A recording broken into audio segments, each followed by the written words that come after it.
I think there were several pieces. Mhm. One, I had been there for 20 plus years. So as far as knowing the way things Mhm. operated, there was no training. I knew how everything operated. And another piece was I am really hardworking. Like I do jump through those hoops. So as far as everything that I had run before taking on these other departments, it ran smoothly. You know, there Yeah. were no issues. And I saw it as finally you're gonna give me an opportunity. You know, Yeah. you're gonna give me this pathway to grow kind of thing. And At this point, you essentially have earned it. I mean, they went to it sounds like they went to you because they knew you could, or he went to you because he knew you could do it, they you know? did, but this is interesting too. I have 3 kids. I have never, I'm the sort of person that I worked up until, okay, the doctor says I have to go in tomorrow and have the baby. Yeah. So I got to take tomorrow off. Yeah.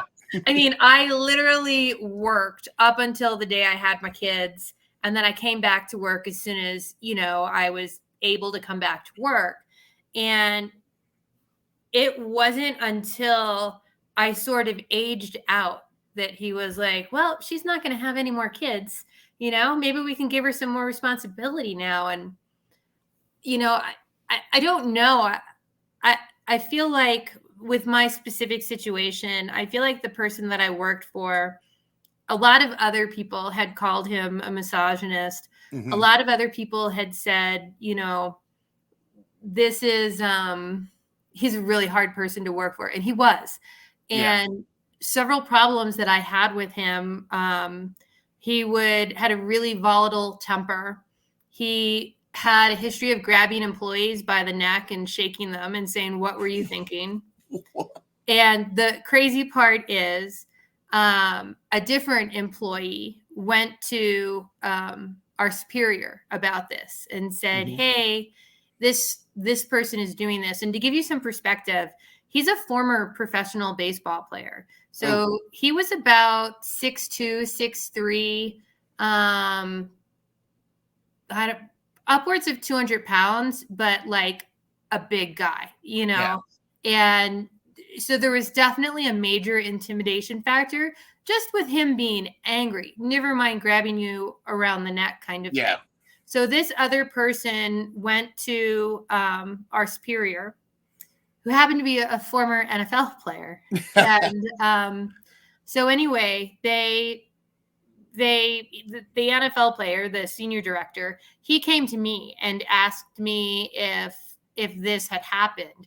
And I backed it up and I said, yeah, this person does this all the time.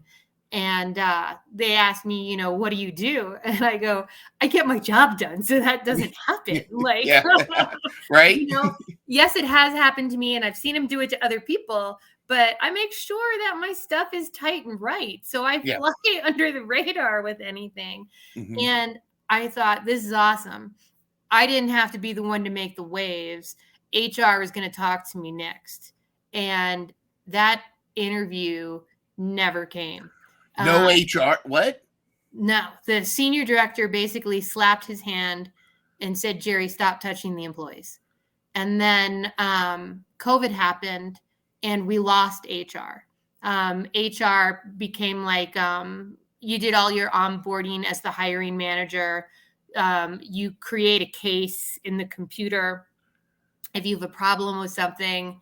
And so in my situation, I had been to HR and the information that I gave to HR was handed back to the same person that I was basically complaining about.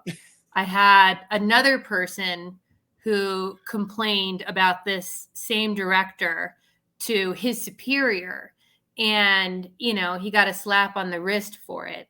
So at that point, that's when I started taking the job at the TV station, because I was like, okay, this gives me a way out that I can I can learn this, I can pick up more and more hours and eventually go full time doing that. So, Mhm. because one of the big questions I get is, why did you stay for so long? Why did you take it? And I had 3 kids.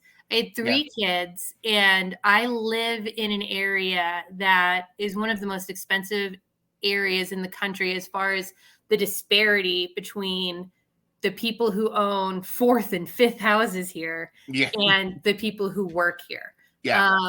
A condo in this area, 2-bedroom condo, 1 bathroom, built in the 1980s, sells for somewhere between 7 and 800,000.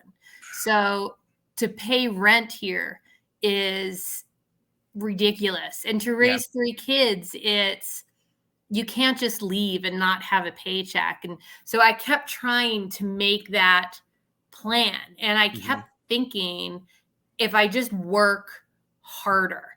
And so when I came back after COVID and took on that new role, I was like, give it to me. What else do you need me to do? Give it to Yeah. me. Bring it let, on. Bring it on. What do you got? What yeah, do you got? let And me I show you that I can do all of it. And I was in disbelief that it could really be something else. Like, maybe he just doesn't think a girl is going to do as good of a job. and you're I gonna just have to show them. show him that I'm going Yeah. to do a really good job. I